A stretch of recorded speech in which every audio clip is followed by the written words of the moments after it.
So in this video we're going to be talking about the wands of Mortis and why they're actually probably not as powerful as you think they are. So something I see people bring up a lot is that one line in the episode where they say they can tear the fabric of the universe. You cannot imagine what pain it is to have such love for your children and realize that they could tear the very fabric of our universe. And I see a lot of people use that and misinterpret that for meaning that the wands can just, like tear galaxies apart and just rip universes in two and shit. And that's not what that means at all. In fact, tearing the fabric of the universe is a basic mechanic in dark side clouding. The dark side clouds everything. I will do a full video on this eventually, just the mechanics of dark side clouding, but essentially dark side clouding requires a tear in the fabric of the galaxy for the dark side cloud to sort of seep through, if you will. Or rather to allow the universe to sink into, so the universe sort of sinks into this hole in the fabric of the galaxy. Essentially the universe sinks into hell, and that's what's happening there. That's what dark side clouding is. 100 years earlier, Tenebrous' Twi'lek master had opened a small rend in the fabric of the Force, allowing the dark side to be felt by the Jedi Order for the first time in more than 800 years. That had been the inauguration, the commencement of the revenge of the Sith. And now the time had come to enlarge that rend into a gaping hole, a gaping wound, into which the Republic and the Jedi Order would, to their own hazard, be drawn. So Darth Tenebrous' master has done this for one. A lot of Sith have done this. Hethri has done this. So yeah, tearing the fabric of the galaxy is essentially just a basic function of dark side clouding, which really isn't that unique or impressive. But yeah, that line doesn't mean that the wands are going to be tearing, capable of tearing universe in half and shit. And it begs the question, if they could do that, then why didn't they just do it in the episode? We don't see anything near that sort of level of power. And in fact, that's another thing to consider there too. That sort of level of power, like universe snapping in two sort of power, that doesn't exist in a Lucas context. The Force just doesn't exist like that. It's not a superpower for him. It's a mystical, binding, spiritual energy, and that's going to be reflected in all Lucas creations. So obviously the wands were Lucas creations. The Mortis arc, obviously Clone Wars in general, Lucas helped with it. So it's a Lucas creation. So it's going to mirror that. You're not going to get power such as seen in the Force Unleashed. You're not going to see that in Lucas things like the Clone Wars or the movies. And that's called medium distortion, and we do have to consider that when we rank power in Star Wars. That's a topic for another video entirely though. The point here is that the wands still exist within that medium, so it's still going to be reflected in the wands. And I've seen people claim that they're gods, so they're exempt, they're an exception to the medium, and they sort of break the medium. Aside from the fact that that's not visually apparent in the episodes whatsoever, and embedded in that claim is a core misunderstanding of the nature of the wands and what they actually are. So they are the power of Mortis, right? When they die, the planet dies with them sort of thing. They personify the energies that come through Mortis. And the energies that come through Mortis are the energies of the galaxy. Mortis is a place in the universe where the entire Force converges. And, it's the Force produced by every single living thing that converges on Mortis. So it's the Force of the galaxy that the wands embody. It's the same power that the Jedi and Sith use, the wands actually embody. And who do we know whose goal is also to, embody that power? The Sith and the Jedi as well, to a degree. So the mortals can embody this same power too. And that leads into the purpose of the wands. If you haven't watched my video on that, you can watch that, go into it in depth. But the purpose of the wands is to guard that power and make sure it's not getting exploited. Because they both use this same power, and sometimes the mortals aren't going to act responsibly. And with great power comes great responsibility. So the wands take up this role to sort of set a threshold for how powerful people can become, for the sake of balance. They guard the power to keep it from being exploited by the mortals who are using the same power as them. So that's why the ones get called, more powerful than anyone's ever seen before. Like, they're the most powerful, things anyone's ever seen. And that's because they are the ones that guard that power. They represent the peak, the pinnacle, essentially, for what's accessible in the galaxy. And they guard it by being it. They guard the power by being the power and keeping themselves balanced on Mortis. So they represent that threshold for how powerful you can possibly be. And that's why they're more powerful than anything any Jedi's ever seen before. But then that doesn't mean that they can then go and, crack a universe into with a thought, you know what I mean? As I say, that's just not what the Force is, at least not in a Lucas context. And don't be confused, I'm definitely not saying that because the ones exist in a Lucas medium, they can't be as powerful as people from the EU.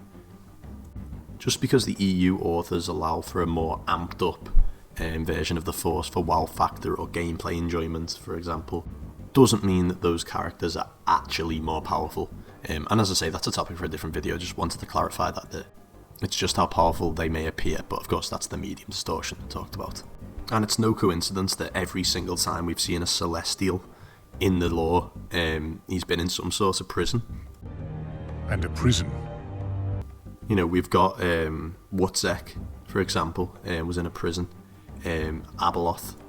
And people say, Abeloth's not as powerful as the ones. The 2014 article Galactic Architecture 101 and the History of Centerpoint Station on StarWars.com, the same article that makes note of Abeloth not being quite as powerful as the ones. Just a little further on down that same paragraph, despite calling Abeloth not quite as powerful as the ones, it still throws her in that category of a being of Celestial's power. And they didn't have a prison to keep a being of Celestial power, so they had to make one. And that's just the Maw, that's what the Maw is. And the Maw is essentially just a circle of black holes, and Abeloth's locked in the middle. And even the ones themselves, they used Centerpoint Station to build the Maw. They didn't just build it with black holes.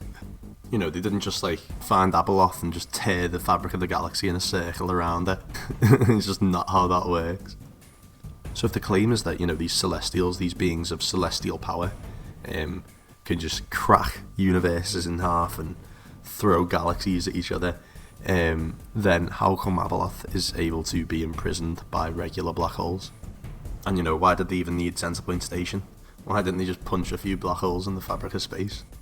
So when people say the Mortis gods are exempt from, the medium for some reason, usually based on that line and, suspected powers that we don't actually see them do, but we just arbitrarily think they can because they're gods. I'm not even sure where it comes from, this misconception, but yeah, there's no reason to exempt them from the grounded Lucas medium. They don't actually do anything that breaks the medium, and you can't exclude them on the basis that they're gods simply because they're gods, because of their nature of what they are.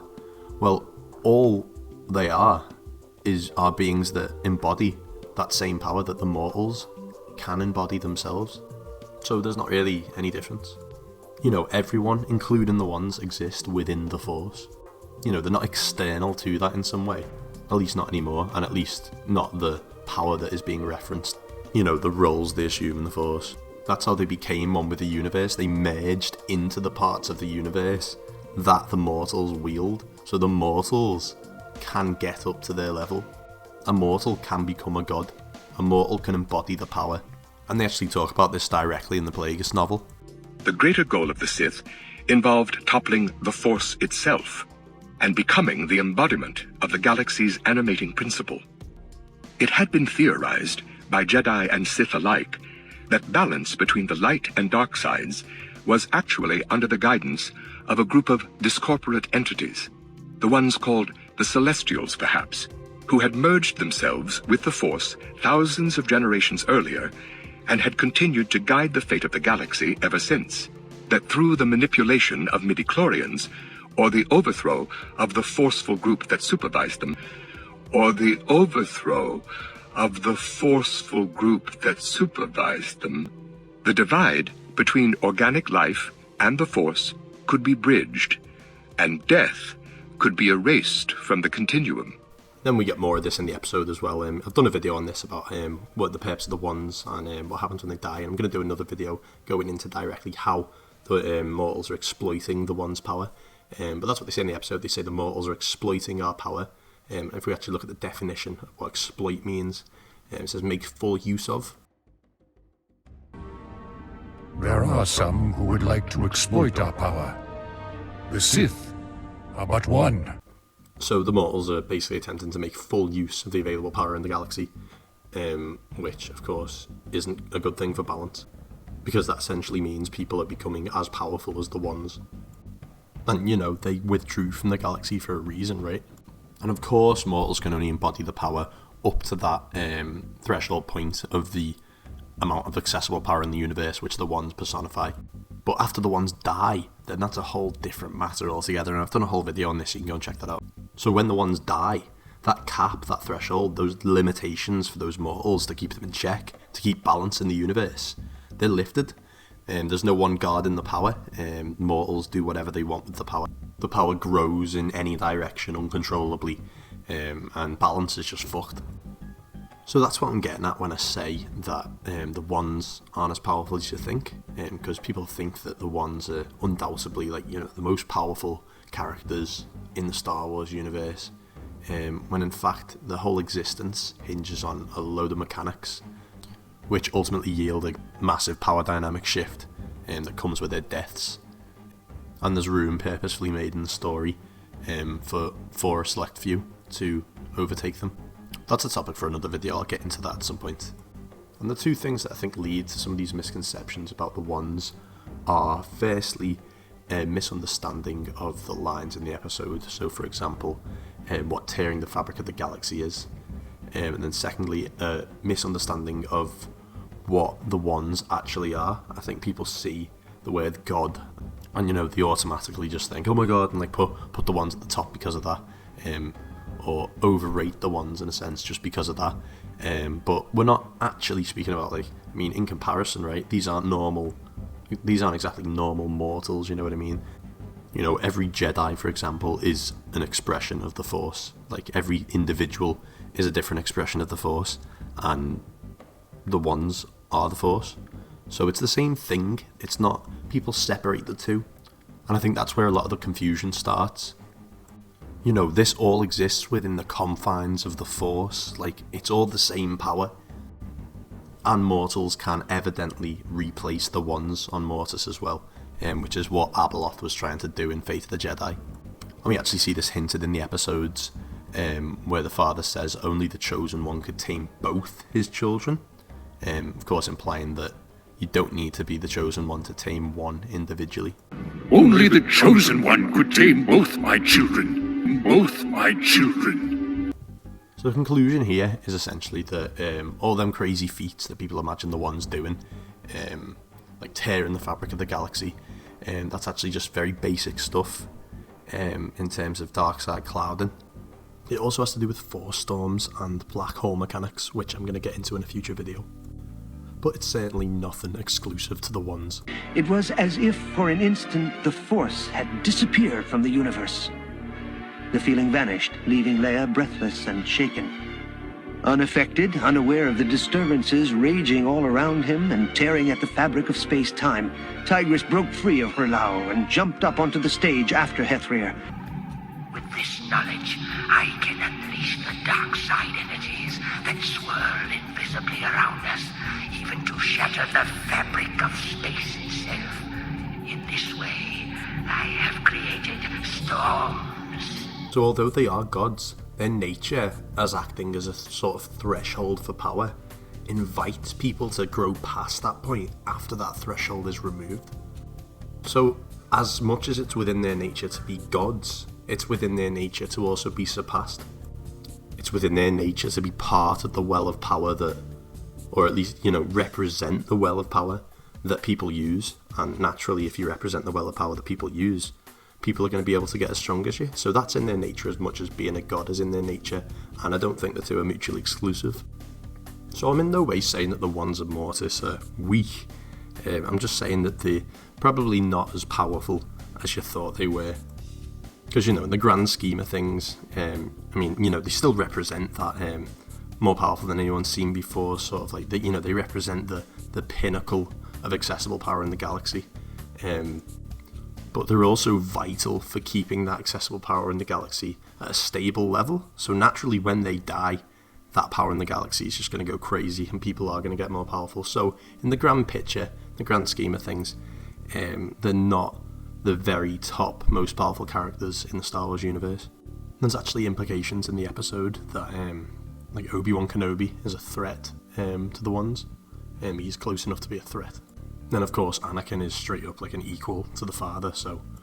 And if you don't know what I'm getting at there, essentially the son, the empowered son, does this to the father. You will stop this! You are too weak for me, old man. You mean nothing to me anymore.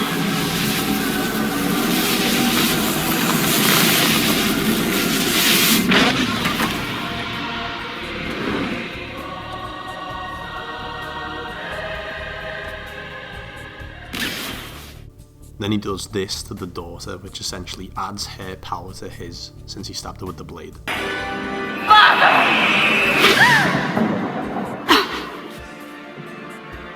So the son's already stomping the father, and then he near doubles after he kills the daughter. So we know the father's no problem for the son to deal with. The father's not a problem for the son, let alone the son plus Dark Mortis Anakin, who brings out the son's potential. I mean, the father stands no chance here, and we visually see that, but then they go on and say, "If I know my old master, he too will try to stop us. Together, with your father, they could be a formidable opponent." I can turn the tide in our favor. Stay here. So add Kenobi to the mix, and suddenly it's a much more even fight. So since stomping the father, the son has doubled and gained dark side Anakin, who brings out his potential.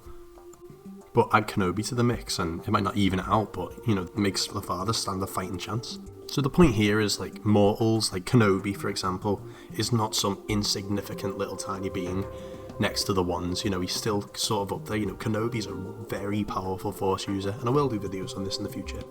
But I just think people mistake how these characters from the films weigh up to the ones in comparison.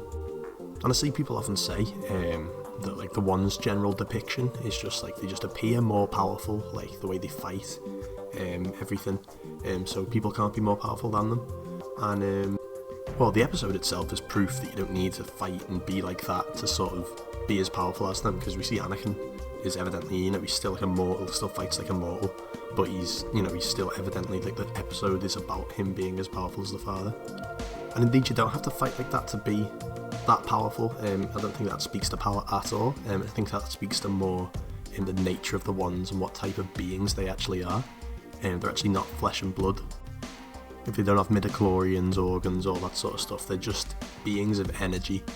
So whereas the Force flows in several different ways, you know, it flows through us, from us, around us. For the ones, they don't have to worry about pulling power through themselves, because their nature is just as the power itself, if that makes sense.